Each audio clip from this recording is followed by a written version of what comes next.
Our lives have meaning. So it's very, very important that we promote the moms and babies who are struggling.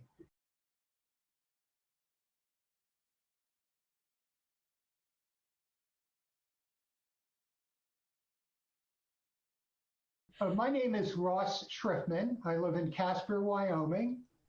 I moved here from Philadelphia last summer. It's a very nice community. I have grown up in the Jewish community. My parents were religious, grew up in the Reform movement. Since then, I've been disappointed in the direction that the Reform movement has gone, away from Jewish values and more towards what they refer to as social justice. I came to be more involved in the pro-life movement about 4 years ago. And it started not so much on the religious end, but on the scientific end, watching videos from Live Action, understanding more of what abortion really entails, both for the mother and for the baby.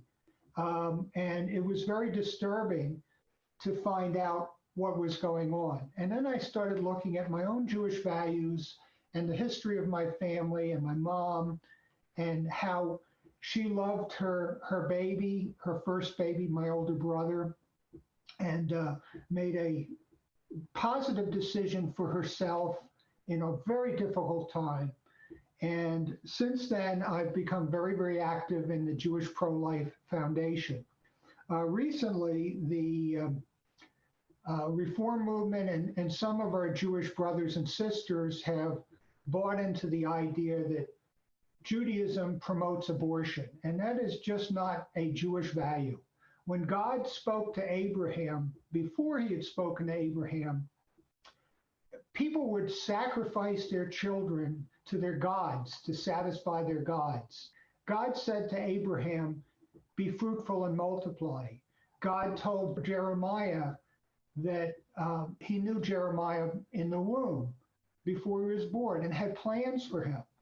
All of us, God has plans for our lives. Our lives have meaning. So it's very, very important that we promote the moms and babies who are struggling. And it has been quite an eye-opening situation recently, especially with Roe v. Wade being overturned and the decisions being back to the states where they belong as far as regulation of abortion. Jewish value is not pro-abortion. And I make a distinction between pro-choice and pro-abortion. More and more, the people that support abortion are not for choice. That's why they're going after the pregnancy resource centers that provide care. And in fact, there's a bill in Congress right now that everybody should be concerned about. It's H.R. 8210 in the House, and the companion bill in the Senate is, I don't have it right here in front of me, but if you go to congress.gov, you can see what the bill entails. And it attacks the pro-life pregnancy resource centers that provide all kinds of services for people that need care and are deciding, women that are deciding whether to have an abortion or to adopt or to have their children. These resource centers provide free services to these women. And this attack on this, in this bill, is very deceptive because of the fact that it says that these resource centers don't have medical personnel.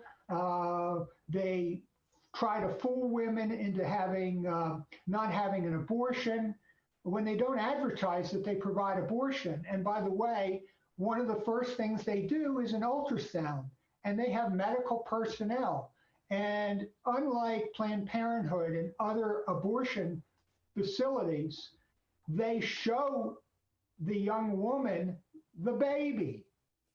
And Planned Parenthood and its cohorts do not want the young woman to see the baby because then they realize it's not a clump of cells, it's a real person. The interesting thing in this bill is it points out that pregnancy resources centers outnumber abortion mills nationally 3-1. And in some states like Pennsylvania, 11-1. And they think that's a problem, but indicates that people want to have those kinds of services. There wouldn't be a lot of pregnancy resource centers if there wasn't a need and people weren't using them.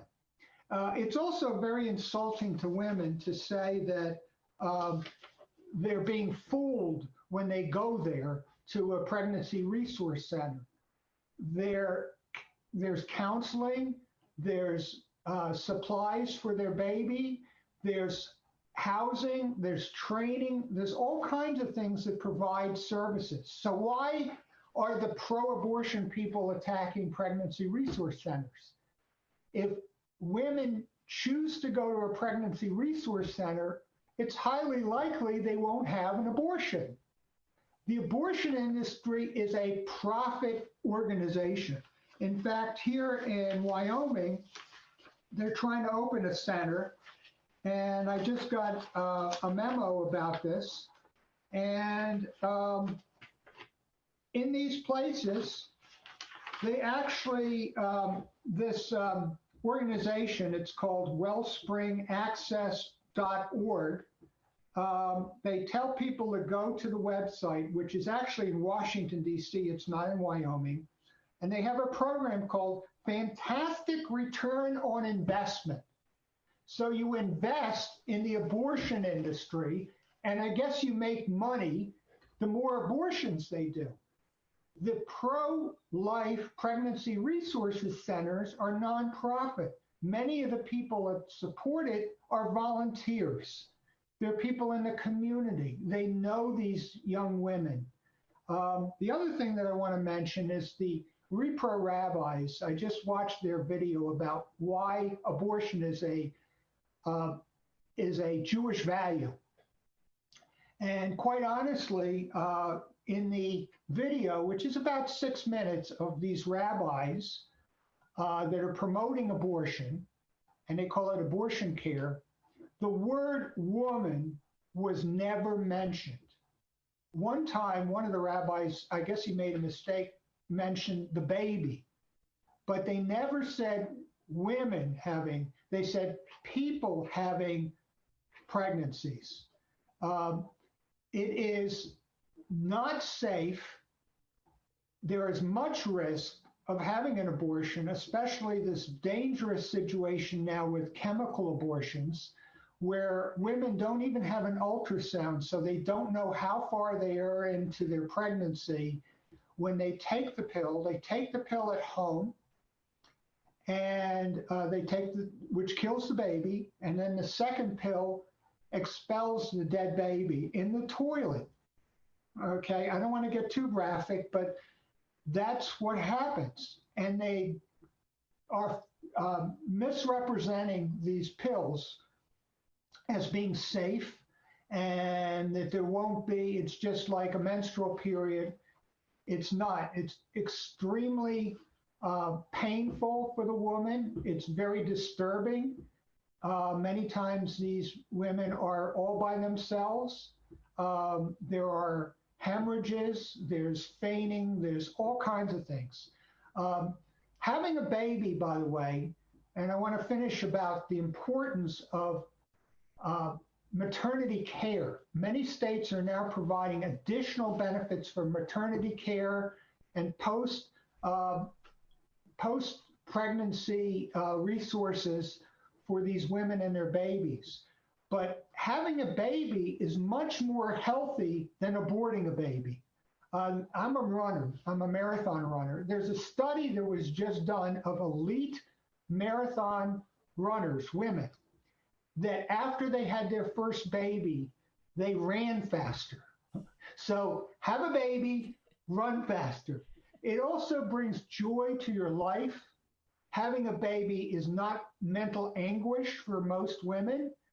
Having an abortion is mental anguish.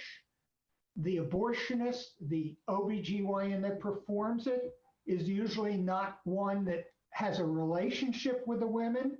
They come in, especially with a late-term abortion, and they do the procedure and they leave. The woman many times is under sedated already. They have seen other personnel at the abortion center to prepare them for when the doctor comes in and performs the abortion. This is opposite of the way OBGYN services should be. And anybody that wants the scientific, true information should go to the association, the American Association of Pro-Life Obstetricians and Gynecologists, to see the truth. They have a new document that shows the myths that are being perpetrated by the pro-abortion industry and the media that supports them and the government officials and politicians that support abortion. These politicians make they get their contributions from a lot of these pro-abortion organizations. But if you want to get the truth, go to the American Association of Pro-Life Obstetricians and Gynecologists, and you'll see a list of the myths that are being presented, the misrepresentation, and the truth.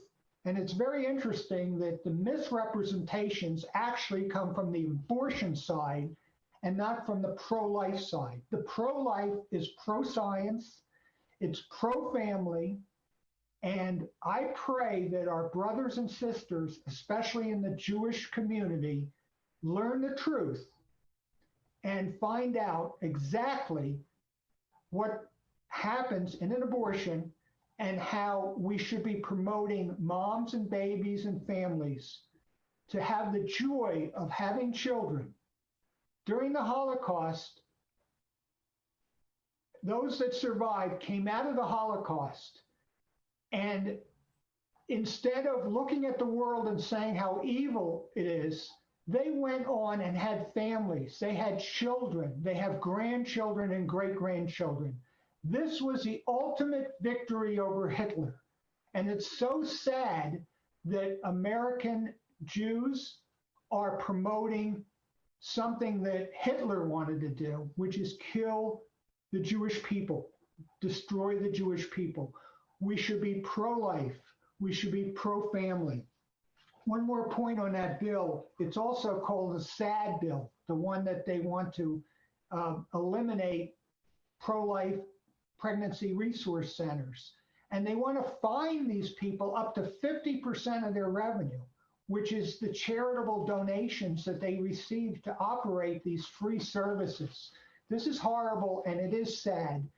And I pray that everybody will find out the right information and make the right choices.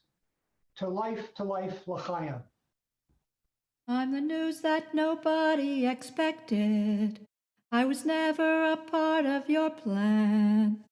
I'm the reason why life as you know it feels like it's slipping through your trembling hands. And the doctors say I'm just an option, a mistake you can make disappear. I may not have a voice, but I'm more than a choice. I'm as real as the heartbeat you hear. So don't close the book on me yet. I've still got a long way to go. Empty pages to fill, and the best part is still down the road. Oh, I am a story untold. I am God's miracle in the making, proof that all things can work for the good. I am fingers and toes, and heaven already knows the name you pick out for me already belongs to me. So don't close the book on me yet. I've still got a long way to go. Empty pages to fill, and the best part is still down the road. Oh, I am a story untold. Every life is and every life is a gift, and every life deserves a chance to live. I know you're scared, I know you're scared, I know you're scared right now. But when you hear my first cries and when you look in my eyes, you'll understand why you brought me to life. So don't close the book on me yet. I've still got a long way to go. Empty pages to fill, and the best part is still down the road. Oh, I am a story untold. May there be abundant peace from heaven and good life upon us and upon all Israel. Amen.